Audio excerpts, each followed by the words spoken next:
Şanlıurfa, Turkey, October 1994. While plowing his field, shepherd Savak Yildiz spots a strangely shaped stone protruding from the ground. After brushing away the dirt, he realizes that it may be part of a much larger object.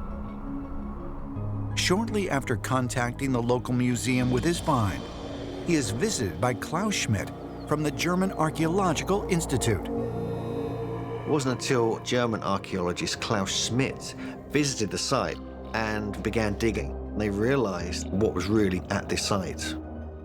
What he discovered was mind-blowing.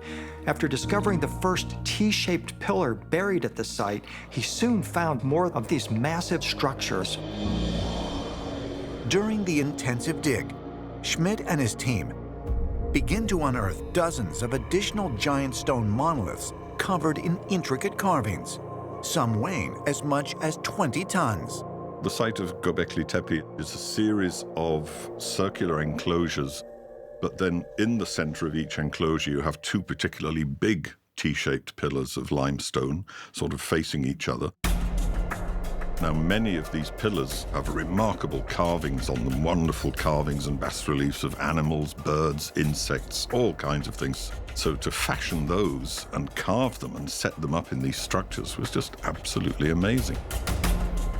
Archaeologists estimate that it would have taken a team of 50 men an entire week to move just one of the monolithic pillars from the limestone quarry to the top of the hill where they stand today, and over 300 hours to carve the bas-reliefs. At this rate, each of the 5 stone circles unearthed so far would have required a full year to be completed. But why such a monumental site was built in the first place remains a mystery. It's very difficult to know what the purpose of something like Göbekli Tepe could be. And certainly Klaus Schmidt had not reached any conclusions, except that it's clearly not a settlement, it's not a village. There is absolutely no domestic refuse.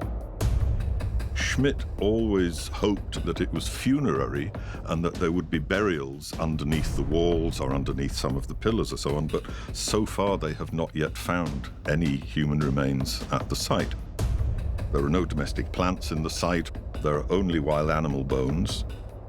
Inevitably in archaeology, if we don't know what something is for, we think of ritual. But really, it's pure speculation. Intrigued by evidence that the structure might go back to a Neolithic period, Klaus Schmidt has the sediment layers of the site radiocarbon dated.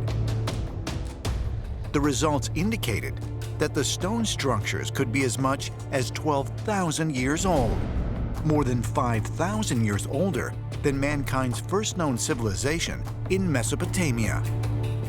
More than that, it would place the construction of Göbekli Tepe to a time when mainstream scholars suggest humans were roaming the earth as hunter-gatherers. Well, the site of Göbekli Tepe really did send shockwaves through the whole world of early prehistory, because we'd never before known or imagined even that simple hunter-gatherers could produce such spectacular monumental structures. Now, in archaeology, really since it began, we've always assumed that hunter-gatherers were capable of producing wonderful works of art, rock art, cave art, and things like that, but we never imagined that they could come together in sufficient numbers to make monumental constructions like Göbekli Tepe. But if the currently accepted timeline for mankind's advancement is correct, is it possible that primitive hunter-gatherers could have built such sophisticated megalithic structures? Ancient astronaut theorists say no, and instead suggest that Göbekli Tepe was built by the survivors of a lost society, one that was almost entirely wiped out by a worldwide cataclysm.